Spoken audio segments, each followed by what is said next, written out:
Welcome back, everyone, for another fun episode of The Strategy Gap. In today's conversation, we'll be talking about all things BizOps and also how to take a strategy from initial ideation through collaborating and communicating across teams and ultimately through execution. And joining us for the conversation today is Shobhna Upadhyaya. And Shobhna is a tech executive with 15 plus years of experience in strategy and operations. She's worked as a management consultant at McKinsey, as a BizOps leader at LinkedIn, and now an executive at Hinge Health. She holds an MBA from Chicago Booth, a master's in science from Stanford University, and a bachelor's in technology from the Indian Institute of Technology. Shobhna, welcome to the show.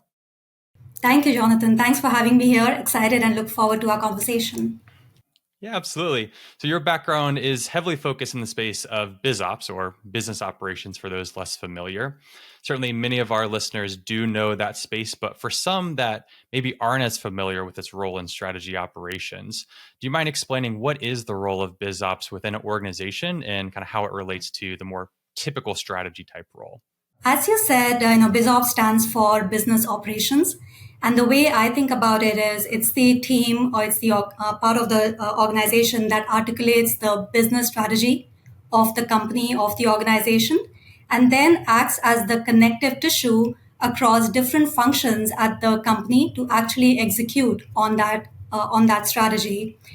So they are often, the team that partners with, product, with sales, with marketing, with engineering, with finance, different functions to, gain alignment around, what is our strategy, what are we solving for, what's our true north, and then define the business metrics and how we would execute on that strategy, and then help, partner with the teams to actually roll out that strategy, execute on it, and then report on the performance through, QBRs and other reporting forums.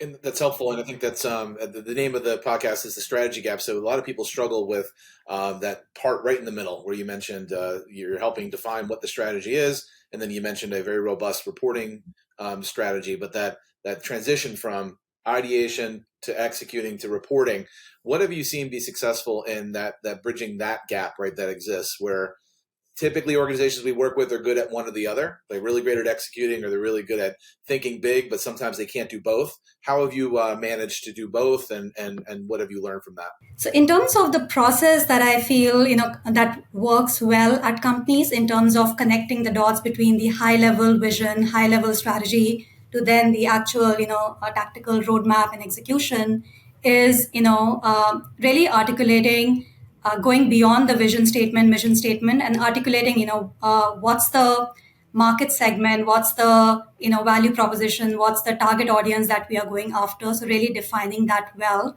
and then defining, how we would win in that space. What's our, strategy? What are the strategic pillars? And then converting that into more sort of annual roadmaps or short-term sort of goals to convert that into an execution as well as a roadmap for the team, for the company. And then I think that is what you put on paper, but then you have to partner with the different functions, with the different teams to actually hold the teams responsible and accountable to actually delivering on that roadmap and make progress and then report on that progress. So I would say it's like a it's not like a 1 week or a 2 week thing. It's a multi-quarter, multi-month kind of a journey where the BizOps professional would partner with different functions to actually execute on that roadmap. And again, I can talk more about the different steps and different stages of that execution process. Yeah, absolutely. I think we'll definitely spend a good chunk of time going through that process. It's very rare to see someone take that fully ideation through execution process. But before we go all the way there, I do want to spend a little bit of time on kind of typical BizOps structure within an organization. In your experience, being on multiple different teams, how is it typically structured within an organization, or how should it be structured with an organization to be the most successful? Yeah. So BizOps could mean different things at different companies and could be structured differently. In some companies, it could be like an internal consulting group, where the BizOps professional, rotate on a project by project basis across different teams, across different functions, and do almost like an internal consulting project. That's like one model. But the model that I have, seen, and that, in my opinion, works the best, is an embedded but objective model. So in this model, the BizOps team is embedded and part of a line of business or a function, and they build long-term relationships with either the GM of that business or functional leaders in that function and in that line of business, but they don't report into them. So they are able to maintain their objectivity and come in with that objective point of view. But they do have skin in the game. They do have accountability. They do have long-term relationships with the business. They don't work as an internal consulting team, and that's the model I have seen that works the best, which is, as I said, an embedded but objective model. And I think you bring up a good point, because if we're working with, let's say, a traditional large corporate structure, there might be a strategic planning team that exists, and it doesn't sound too dissimilar to what you're talking about, because there is that idea of the dotted line where they are objective, they are helping solve problems, and that is the good part of it. But as you can imagine, at least in my experience, the flip side of that is accountability. The person that you're working with might have accountability, that internal resource, but then you're basically hopefully having a large swath of people taking the strategy and holding themselves accountable. And you have to do that as a strategy leader with your power of influence versus your solid line reporting structure. And that sometimes leads to issues, because it all works until somebody isn't doing what they're supposed to do. So I guess, how have you navigated that tricky world of, I am objective, you don't report to me, but I need you to do these things, and maybe they're not actually performing the way you'd like? How do you manage that very delicate situation? Because it happens every day. Yeah.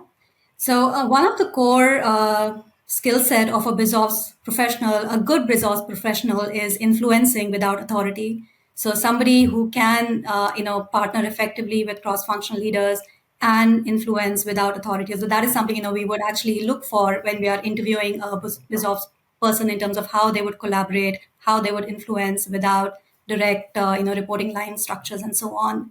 In terms of how I would go about it, or how I've seen it done well at companies, I think it starts with building trust with the business partners and demonstrating or adding value in the initial phases where they build trust. And trust is essentially consistency over time.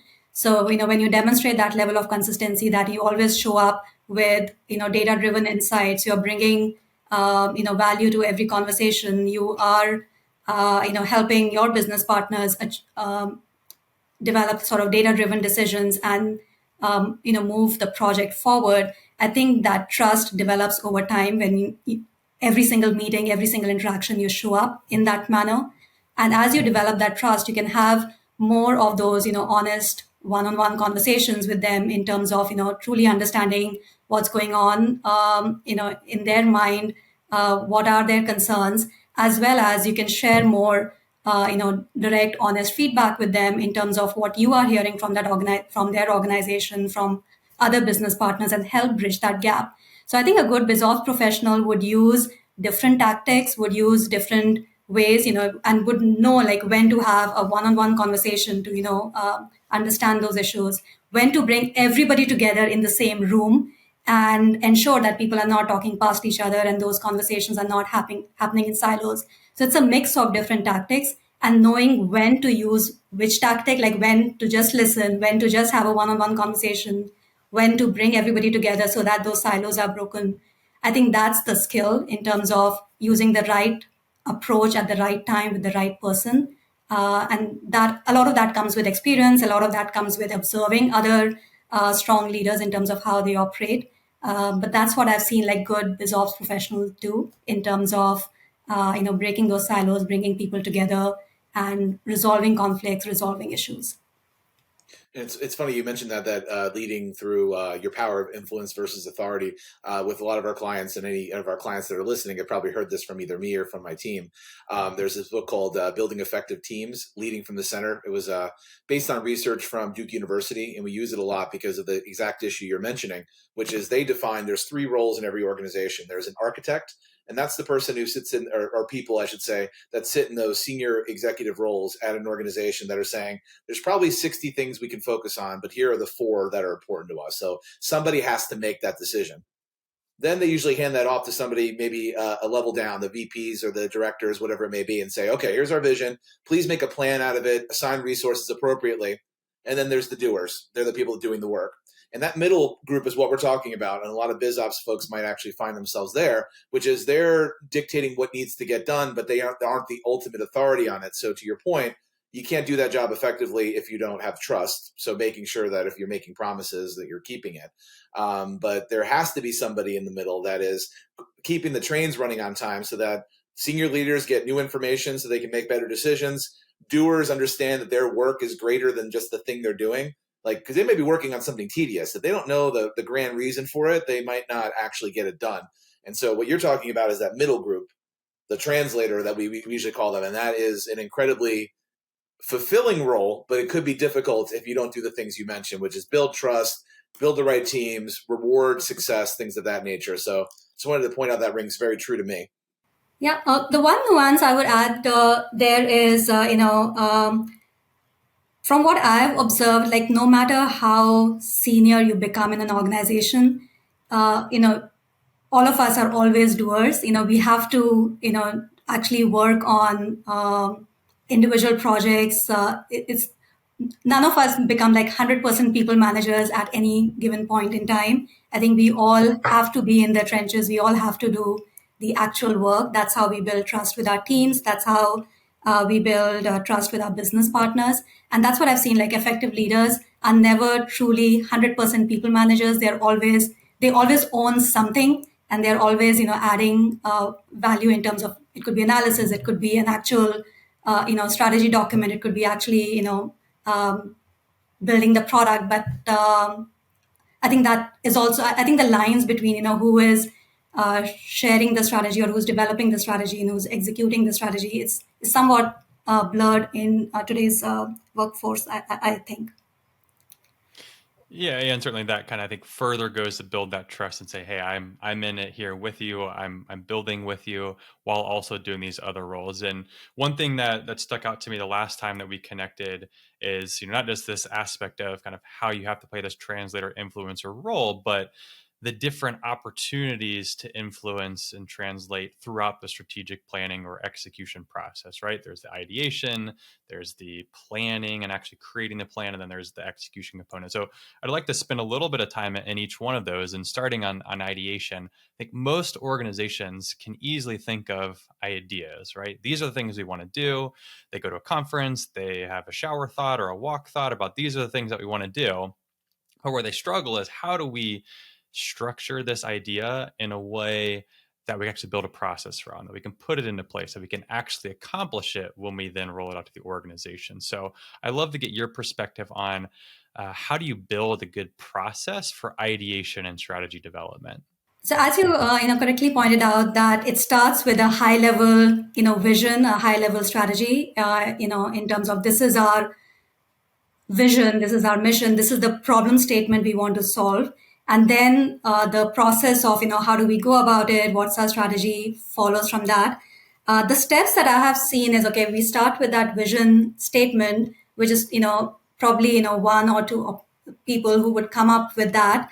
But then before we truly expand it and, make it like a full sort of cross-functional effort, in terms of that brainstorm or the offsite strategy, kind of an offsite, I think there is a step before that which I would call almost like the pre-work, and a lot of times that is led by BizOps, which is almost like putting together a fact pack, a market analysis, a customer analysis ahead of that brainstorm session, to provide a starting point, to provide facts to whoever would be joining that brainstorm, in terms of how big is the market, what is the problem we are trying to go after, who are the competitors, how quickly is this market growing. So it's almost like a fact pack on the market, on the problem space that the team is going to brainstorm about. That happens before that actual sort of meeting or session where you would get the cross-functional leaders together. So that pre-work, that fact pack is step number one, typically led by strategy or BizOps teams. Then is the actual sort of process or session where you would get maybe 15, 20 leaders in a room. And again, depending on whether it's a it's a product strategy, it's a company-wide strategy, the mix of people in the room might be different. But ideally, it's, no more than 20, 25 people to keep it like effective, a brainstorm. And in that session, you would talk about different solutions, probably even like break down the group into smaller breakout groups, give them individual subtopics or prompts so that they can come up with ideas or solutions that could be built, that could be offered to members and customers. So that's the process of ideation. So that's where you really expand the process, open it up for any and all ideas during that 1 day, 2 days session. Then and discuss that at that session. Then post that on site or post that session, again, you would want to convert. So again, it'll be a smaller group who would then synthesize the learnings coming out of that on site. Could be BizOps, could be, one or two other sort of cross-functional leaders that would actually go through the notes and synthesize, what were the top ideas, which ones should we actually size and try to estimate business impact. And that's the process, again, that would happen in a smaller group. Post that on site could take a few weeks to do that work, to synthesize all the learnings, do the business impact sizings, and then again the smaller group would put that down in long form memo or a presentation. So that gets me to the next skill set of BizOps, which is really important, which is written communication skills, being able to communicate ideas in a concise, structured manner. It is a core skill set for a BizOps professional. So that is what would happen post that on-site. And that's when, once that is done, once the small group of leaders, including BizOps, comes up with that first, second draft of the strategy, then the process of socialization starts. So then you would, share it with all the attendees or with all the cross-functional partners to get feedback, to iterate on that, to ultimately then finalize it, and then also finalize the investment case or the metrics that are associated with that strategy. So sometimes the next step could be this would require additional funding. So then you would require an investment case in terms of how many resources are needed, what's the return, what's the ROI on that investment. So that could be one next step. The other next step could be defining what is the success criteria, what are the metrics for each of the strategic pillars, what's the 5-year target for that metric, what's the 1-year target for that metric, and then getting alignment around that. So that's the final sort of step before that strategy gets locked down. And then once it is done, then you would share it with the full organization, with the broader company, rally the company behind the strategy so that everybody is excited and then everybody is on the same page in terms of what they're working towards. That's helpful because that's an end-to-end explanation of the pre-planning session, during, and after. And I think that will help a lot of our listeners, because that's a question we get quite a bit: is how do I even do an effective retreat and planning summit and things of that nature? So that is helpful. And I guess, how much of the time though are you spending in those meetings talking about the governance that will then exist post all the work that you're talking about? Everyone, all the working sessions came back, everybody knows the plan, and like the idea of, we're going to meet every third Tuesday and we're going to review this, we're going to look at that report, we're going to do that. Is that level of detail being thought through? And if so, what part of the process? Because many of our clients will tell us that they are so busy with the other stuff that the small things, which would be the things I just mentioned, sometimes don't get discussed. And all of a sudden now it's like, when are we meeting? What are we looking at? And that then can really suck the life out of execution. So how do you incorporate that? Yeah. So the actual timing or the cadence process would depend on the level of strategy as well as the time frame. So, for example, if you're building sort of localized strategy within a sub team, that team can meet more often, could be weekly meetings. Then it almost becomes like a project meeting, and you're keeping a check on the progress and the milestones of a specific project. When it comes to like a company-wide high-level strategy, once that strategy is done, logged, communicated to the broader company, then the next step would be converting that 3-year strategy, 5-year strategy into an annual roadmap, or what we would call OKRs, objectives and key results.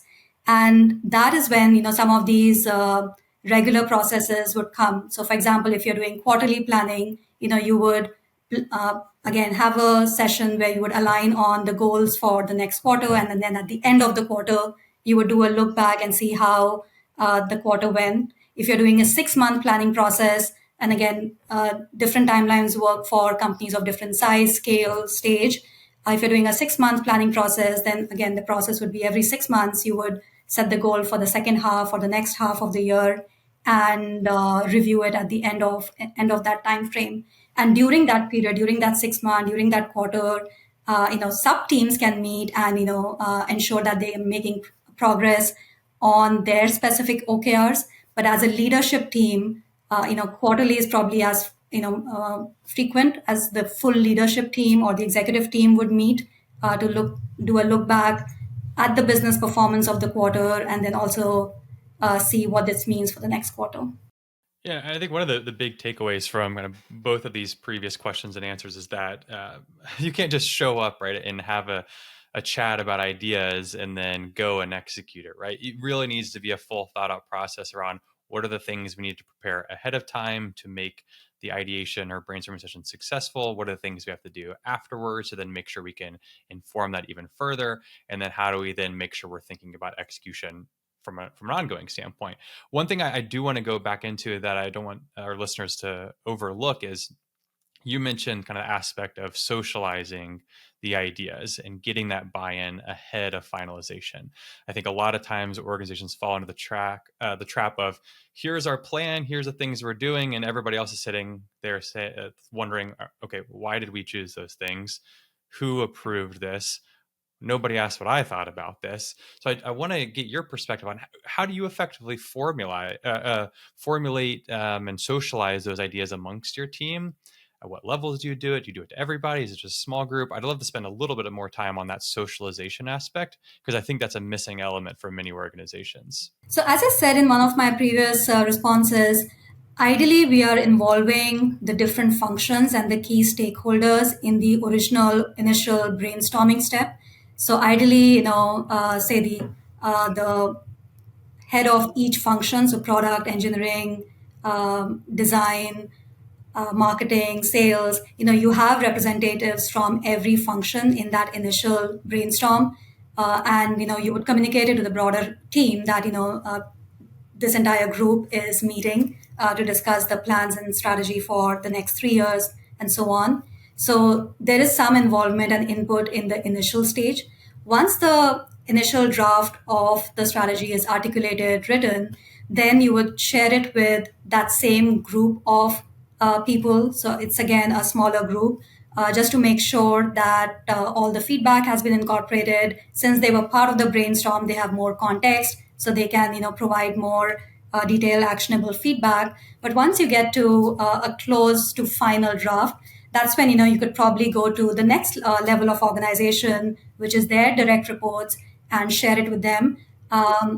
When it starts getting to 25, 30 plus people, doing a full meeting with all of them to get feedback in a live forum becomes less and less effective. So sharing a document where they can provide feedback, ask questions in an async format, I think that works better.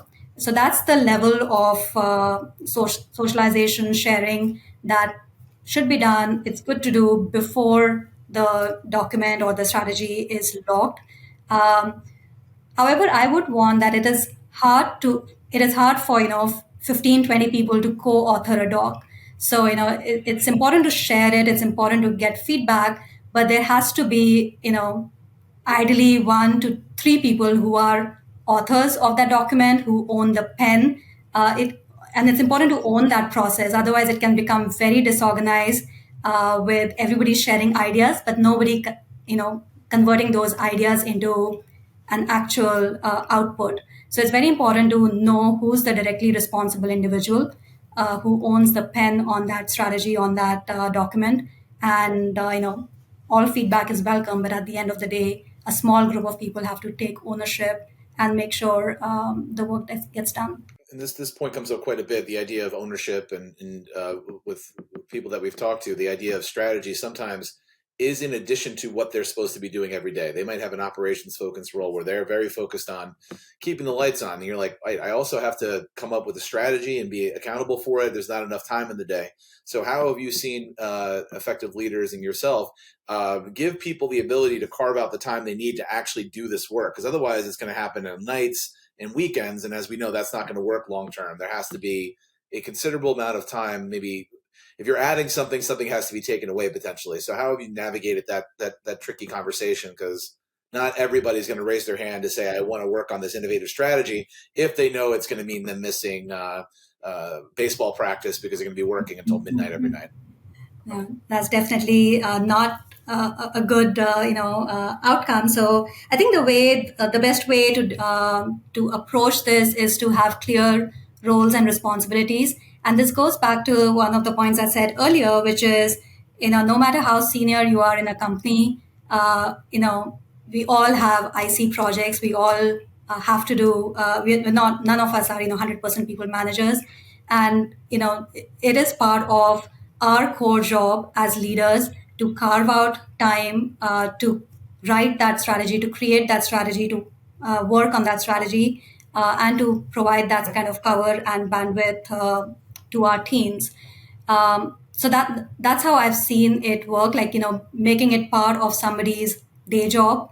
Whether it's a BizOps professional, whether it's the functional leader, and they are accountable, as I said earlier, to actually own the pen, work on that strategy, not just delegate it to their teams to work on it, own that process, and involve folks on their team as needed, not just their team, cross-functional teams, but again, for everybody, it will become part of their, what's expected of their role, what's expected of their job, and it's the responsibility of the leader to create bandwidth for these, whether it's the brainstorming sessions, where's the analysis, and it's part of an individual's expectations job. It's not in addition to their day job. Yeah, absolutely. No, I love that aspect of it's the leader's responsibility to carve out that time for their team as well, right? It's not just saying, hey, everything we need to be doing, you're going to do that, and this new stuff that I agreed to the exec team or to the board. No, if we agree on this, we now have to make time for the rest of the group as well.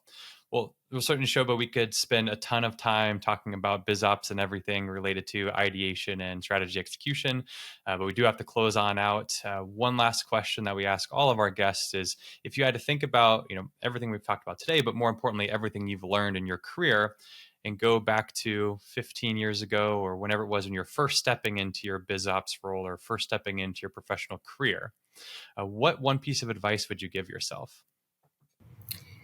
The advice I would give myself, any person starting new in a BizOps role, would be act like an owner. Don't think of yourself as a consultant, as an advisor. Think of yourself as an owner. I think that is really important, especially for many of us who transition to a BizOps career from a management consulting career.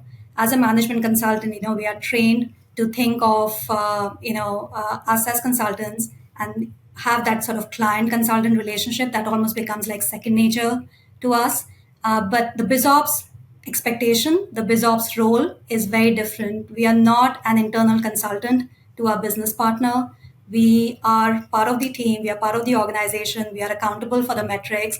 So, thinking like an owner that if we miss the metrics, I am accountable. If this strategy doesn't deliver, I am accountable. I'm not just a consultant. I think that is really important. And BizOps professionals who I've seen really succeed are folks who have that owner mindset, who act like an owner, who don't think of themselves as a consultant. And then also business partners. I think business partners who get the most value from their BizOps partner are leaders who don't think of BizOps as a consultant, or they think of them as their thought partner, as their team, and not a consultant who is advising them. So it works both ways, and that's the advice I would have, both for myself as well as anyone starting new in a BizOps career. Perfect. Yeah, I think it's so easy to point the finger and take a couple steps around the corner, but I think it's a perfect way to close out the episode of being the owner and kind of driving that partnership across your organization. So we appreciate your time today, Shobhna, and look forward to talking more in the future. Thank you. Thanks for having me.